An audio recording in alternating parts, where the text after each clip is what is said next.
Bienvenidos a La Crianza Pacífica, un podcast que propone recuperar la paz que las familias necesitan y merecen para criar hijos felices y competentes. Soy Laura Mascaró y estoy convencida de que cambiando la crianza podemos cambiar el mundo, porque la reforma educativa empieza en tu casa. Este podcast es posible gracias a las personas que apoyan mi labor a través de la plataforma Patreon. Únete en patreon.com/Laura Mascaró y sigue La Crianza Pacífica todos los domingos en iVoox, iTunes, Facebook y YouTube.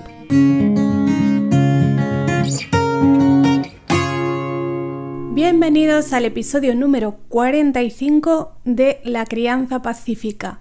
Si me sigues hace un tiempo, sabrás que estoy etiquetada en el bando de la educación alternativa. Lo de bando entre comillas, ahora veremos por qué. El podcast de esta semana está patrocinado por Alternativa Holística. Son especialistas en acompañamiento personal. Con técnicas novedosas y muy eficaces te ayudan a cambiar tus creencias y programaciones subconscientes, a crear nuevas rutas neuronales que te permiten actuar de manera distinta para tener resultados distintos, a reprogramar tu mente y todo tu sistema para conseguir tus objetivos en cualquier ámbito de tu vida. ¿Hay algo que te gustaría cambiar o mejorar? Sincroniza tu mente, tus emociones, tu cuerpo y disfruta cambiando. Conócelos en alternativaholística.es.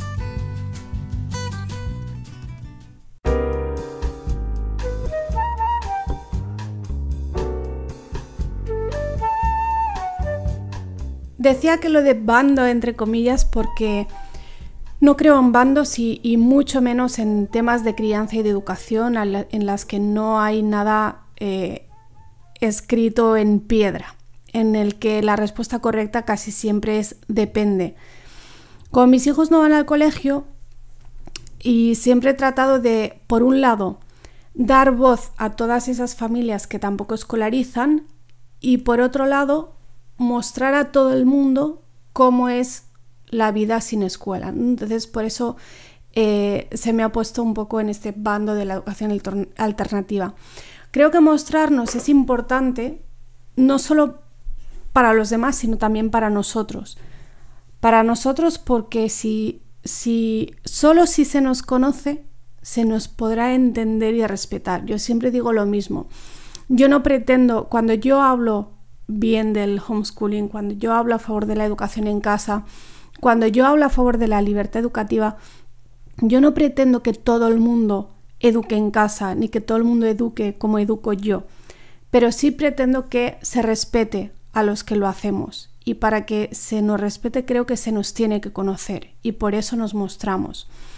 También es importante para los demás, porque sé que hay muchísimas familias que serían muy felices haciendo homeschooling, pero si no lo conocen, si no saben que esa es una posibilidad, si no ven a las familias que ya lo hacemos, ¿cómo podrán tomar esa decisión? A lo mejor nunca se les va a pasar por la cabeza la opción de no escolarizar, o se les pasará por la cabeza pero pensarán que es una locura, que nadie lo hace, que cómo van a hacer eso, que no es posible. Y por eso creo que es importante que nos mostremos. La cuestión es que cuando educas en casa, y sobre todo si como yo pues tienes una voz, automáticamente se te asigna la etiqueta de educación alternativa, que por una parte es cierto, es decir, es alternativa porque no está dentro del sistema oficial, no es lo que hace todo el mundo, también entre comillas, y por lo tanto es alternativo, no es lo que hemos vivido todos, no es lo que está generalmente aceptado en la sociedad. Pero por otra parte, en la etiqueta de educación alternativa entran muchas cosas con las que yo, por ejemplo, no estoy de acuerdo, y hay muchas cosas que son mal entendidas o mal interpretadas, como pasa, por ejemplo, con el unschooling, sin ir más lejos, que a veces se reduce todo a no hacer nada o no hacer nada que parezca mínimamente educativo o académico.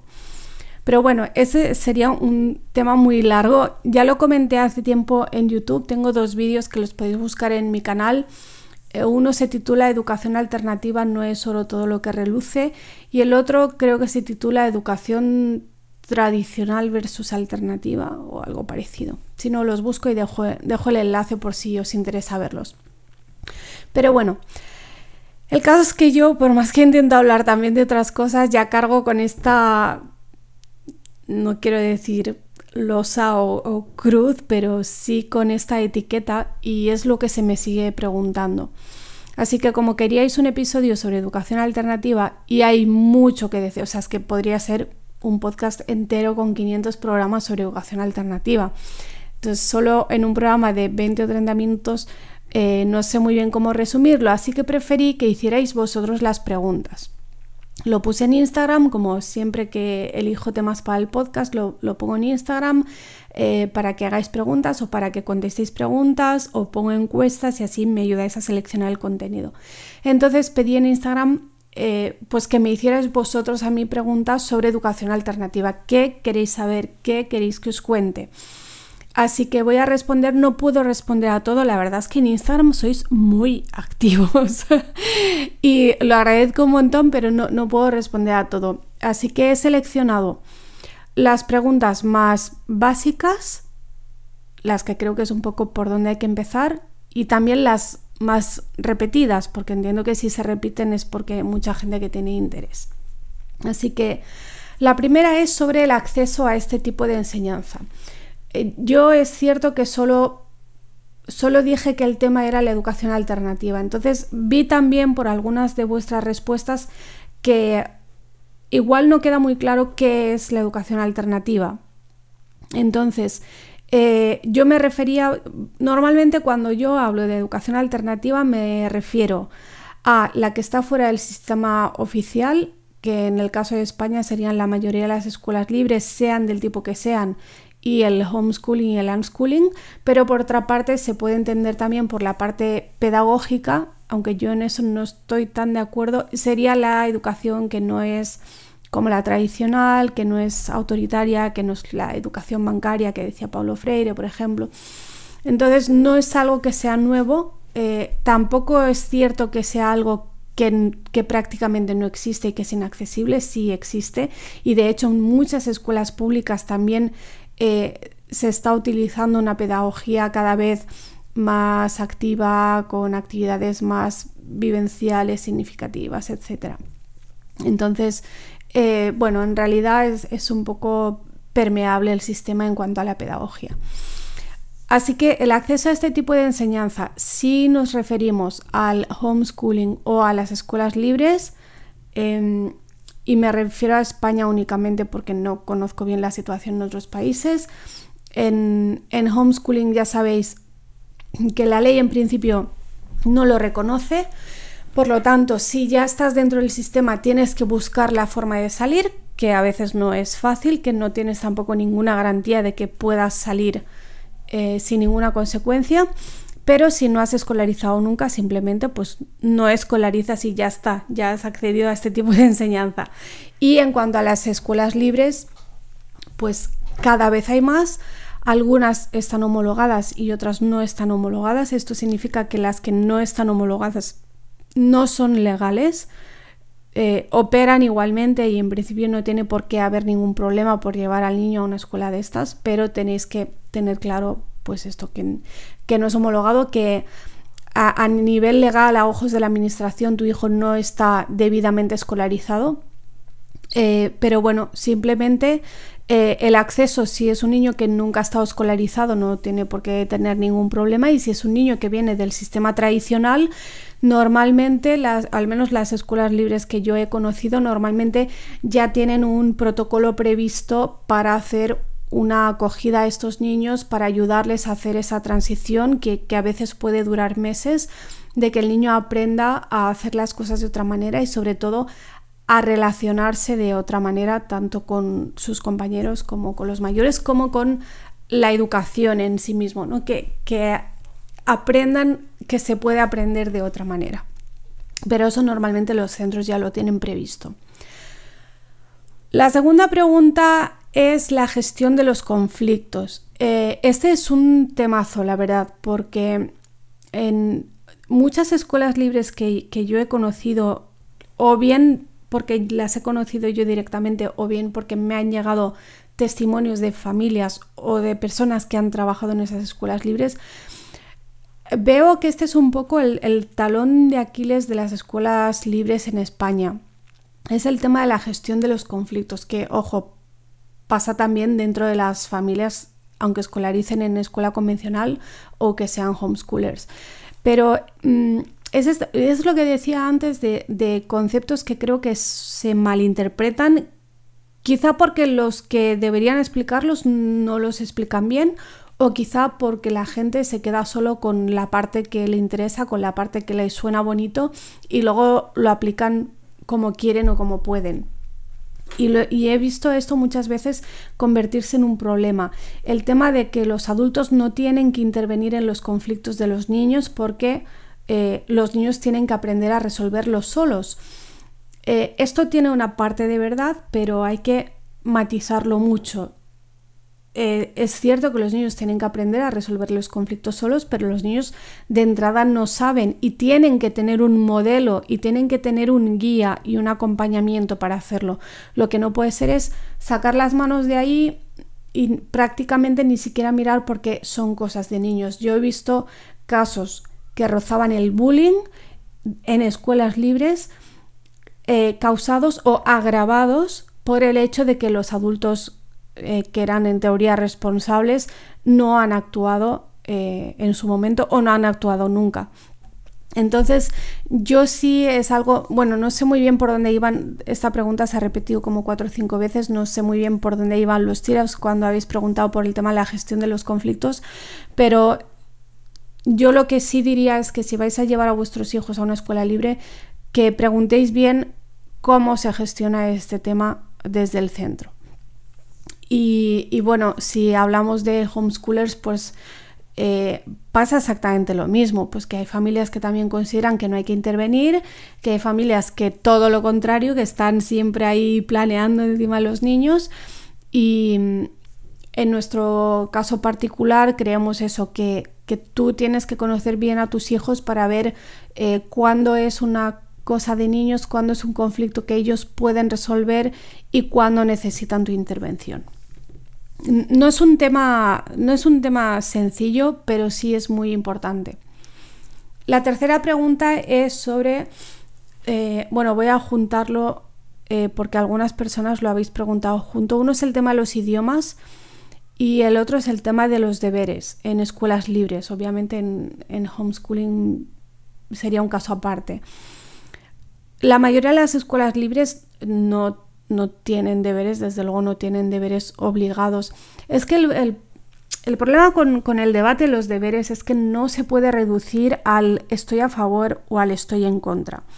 Y esta es una de las cosas, por ejemplo, que a mí se me adjudican, que por estar en el bando de la educación alternativa se supone que estoy en contra de los deberes, y yo no estoy en contra de los deberes. Yo creo que los deberes, según cómo y según cuándo y según para quién, son muy necesarios por el simple motivo de que algunas cosas, para aprenderlas bien, necesitan repetición.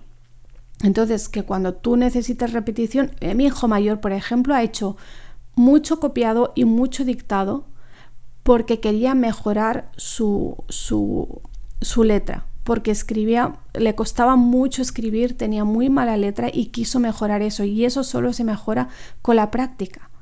Y lo mismo pasa con las matemáticas. Cuando tú ya sabes sumar, que te pongan a hacer 50 sumas no te va a servir de mucho. Pero cuando todavía estás entendiendo el proceso, sí es importante repetir. Obviamente, primero hay que entender, no es solo repetir por repetir. Entonces, las escuelas libres normalmente tienen esta concepción de los deberes. Ellos no ponen deberes porque muchas veces tampoco hay actividades como... Es que, claro, digamos que hablamos idiomas diferentes. Entonces, cuando tú entras en una escuela libre, muchas veces, si no lo conoces bien, tú entras en una escuela libre y piensas, ¿qué sitio más caótico? ¿Qué está pasando aquí? No hay ningún tipo de orden ni concierto, no sé qué están haciendo los niños, no sé qué está pasando.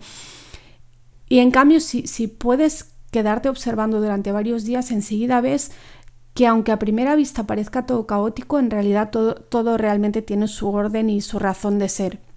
Entonces, la gente que viene con mente escolarizada, la gente que viene de la escuela tradicional, le cuesta mucho entender que el niño llega a la escuela libre y no se sienta a hacer una hora de cada materia y no tiene un libro y una libreta para cada materia, que luego si no lo acaba se le tiene que llevar a casa.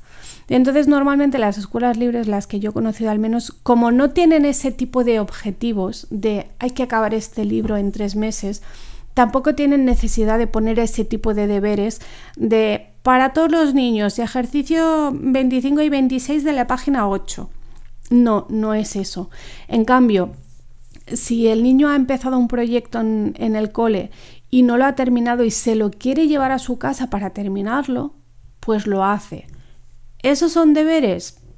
Bueno, sí es una tarea que se lleva a su casa, pero no es un deber en el sentido de una imposición de parte del profesor. Entonces, yo creo que la pregunta de los deberes en realidad ni siquiera es pertinente, porque el sistema, o sea, el funcionamiento, la forma de aprender de una escuela libre es tan diferente de la escuela convencional que no podemos valorarlo con los mismos criterios que a la escuela tradicional.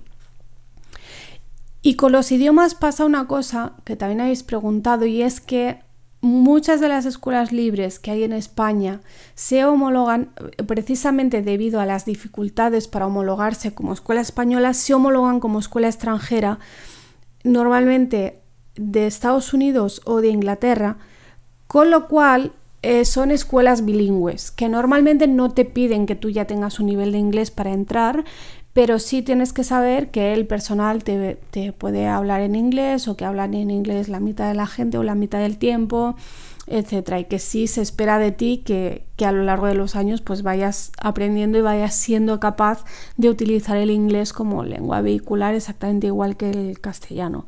Y por supuesto las escuelas que están en comunidades que tienen un idioma propio pues añaden ese idioma, como es lógico.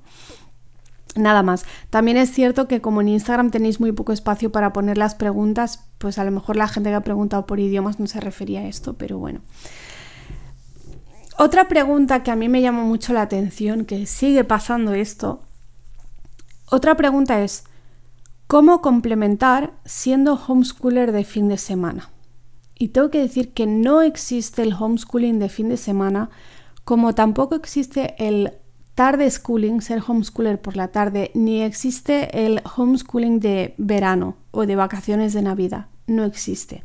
Igual que tampoco eres homeschooler ni eres unschooler si tu hijo va a una escuela libre. Por más libre que sea, eso ya es una escuela, ya no es homeschooling, ya no es unschooling, por más que la filosofía sea muy parecida. Entonces, dicho esto, sí entiendo a qué se refiere la pregunta, y yo de hecho es algo que trabajo mucho en el taller de desescolarización interior, el hecho de que si tus hijos están escolarizados en una escuela, digamos, convencional, que a lo mejor ni te gusta mucho o te deja bastante indiferente, que no es lo que tú elegirías si tuvieras otras opciones, y quieres complementar de alguna manera, porque obviamente el primer educador de un niño siempre son sus padres, no importa si el niño va al cole o no va al cole, el primer educador y el primer responsable es la familia, son los padres. Entonces yo siempre recomiendo a la gente que hace mis talleres que independientemente del tipo de escuela al que vayan tus hijos, el resto del tiempo tú puedes adoptar una filosofía muy, muy parecida al unschooling. Es extraer toda la parte del unschooling que se puede hacer a pesar de la escuela. Igualmente, no deberías llamarte unschooler de fin de semana, ni tarde schooler, ni nada por el estilo, porque no lo eres. O sea, no pasa nada, hay que aceptar, el niño va al colegio, a lo mejor no sería tu primera opción, a lo mejor no te gusta, a lo mejor no quieres, pero es lo que es. Y hay que llamar las cosas por su nombre. Es igual que cuando se puso de moda de decir que eras unschooler, porque es como que ser unschooler mola más que ser homeschooler. Y yo veía mucha gente que claramente no hacía unschooling, pero se ponían esa etiqueta. Igual que veo gente que está en escuelas libres y se pone la etiqueta unschooler. No, ponte otra etiqueta, di que haces educación libre, que haces crianza respetuosa. Puedes decir un millón de cosas, pero no puedes decir que haces unschooling si estás en una escuela por más libre que sea. Otra de las preguntas más repetidas es ¿cómo es el paso de la escuela libre a la escuela tradicional? Algunos ponían el ejemplo de si por motivos económicos, porque en España las escuelas libres son privadas, de si por motivos económicos no puedes continuar y tienes que irte a la escuela tradicional, a la pública, por ejemplo, o cómo es el paso a secundaria, porque también un comentario muy repetido es que la mayoría de las escuelas libres aquí son solamente de primaria. Entonces, ¿qué sucede con la secundaria? Hay que decir que algunas sí tienen secundaria y que muchas también empiezan con la primaria, pero con la intención de que a medida que sus propios alumnos vayan creciendo y vayan avanzando de curso, la escuela vaya añadiendo esos cursos hasta llegar a tener la secundaria completa y algunos hasta el bachillerato. Pero en cualquier caso, si por cualquier motivo tienes que pasar de la escuela libre a la tradicional, la experiencia de la mayoría de las familias es que no hay ningún problema.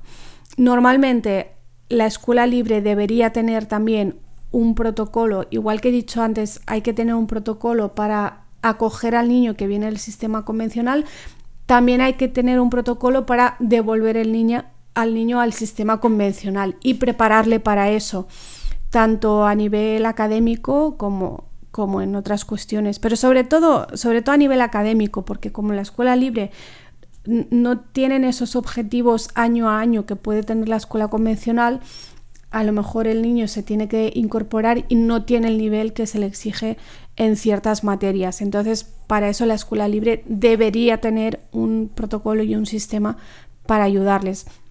Pero lo cierto es que yo, todos los casos que conozco de gente que se ha incorporado, diría que el 97% no tiene ningún tipo de problema. Y si además estamos hablando de que es para incorporarse a la secundaria, ya cuando vas a entrar a la secundaria tienes una edad en la que puedes entender qué está pasando, por qué se ha tomado esa decisión, si es porque tu escuela ya no tenía secundaria y no te quedaba otra opción, o por qué motivo tus padres han decidido cambiarte de escuela. Y ya creo que, no sé si se entra con 11 o 12 años a la secundaria, pero me parece que es una edad en que ya el niño debería entender que está yendo a un sitio donde se funciona de otra manera, que no pasa nada, o sea, que puede costarte la adaptación a lo mejor algunas semanas, pero que no hay ningún problema. La otra gran pregunta sobre la educación libre es cómo identificar cuándo el niño está preparado para aprender algo. Y de esto también he hablado muchas veces cuando hablo del famoso consejo de seguir los intereses del niño, que creo que es otra de esas cosas que se explica muy mal, se entiende muy mal y se aplica muy mal. Entonces, para mí es muy simple y también es un poco cuestión de práctica, pero primero, si el niño está en una escuela libre, el que tiene que estar preparado para identificar eso son los profesores que estén ahí trabajando. Pero si el niño está en casa, si es homeschooler, ¿cómo lo identificamos? En primer lugar, porque puede haber señales y normalmente cuando eres homeschooler conoces muy bien a cada uno de tus hijos y enseguida detectas las señales que te está mandando. Por ejemplo, si está preparado para aprender a leer y muestra interés, muchas veces es el propio niño el que pregunta ¿y aquí qué dice? ¿Y esta letra cuál es? ¿Y cómo se escribe mi nombre? Y además en este caso la lectura y la escritura suelen ir juntas. Entonces lo primero es ver si hay señales, si hay una demostración de interés por parte del niño. Si no hay señales, hay dos opciones. Una opción es esperar lo que cada uno considere adecuado. Y otra opción, si ya consideras que el niño tiene una edad en que ya debería estar aprendiendo ciertas cosas o crees que le podría interesar, pues simplemente es prueba y error, es ponérselo a su alcance.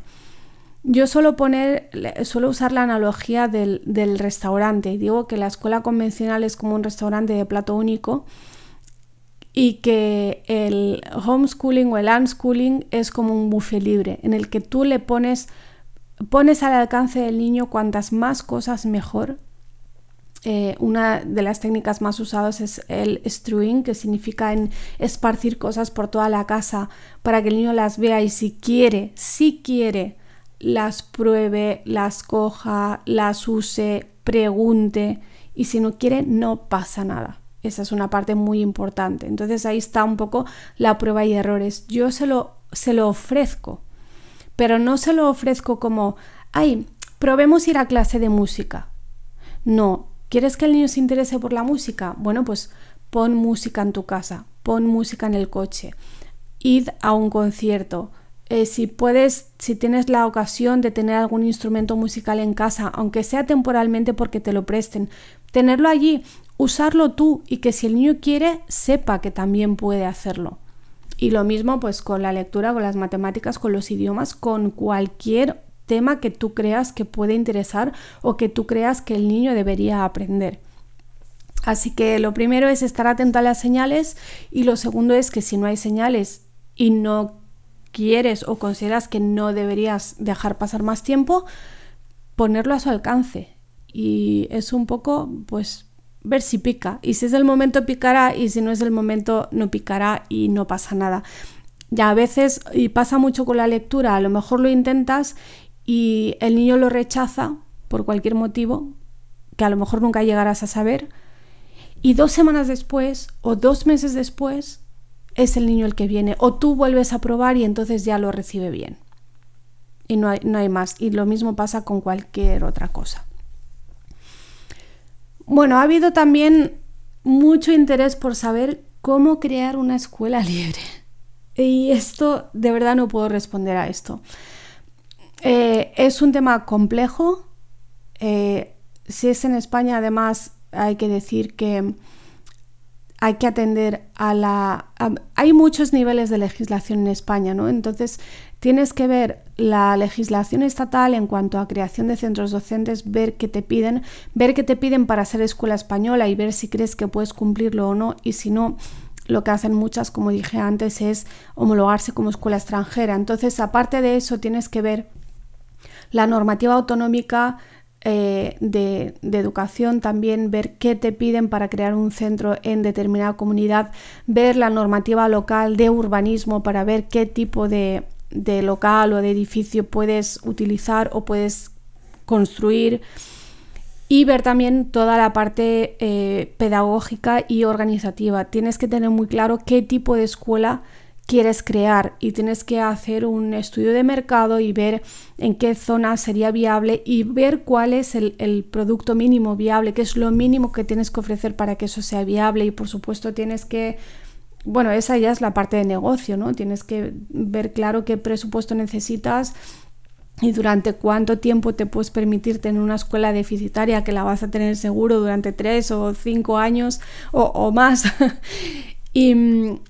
Y básicamente es eso, ver qué pide tu comunidad para crear una escuela del tipo que sea, que normalmente no es la parte pedagógica, lo que te piden es la parte estructural, la parte de seguridad, la parte de sanidad, la parte laboral, y bueno, hay un montón de cosas que ver.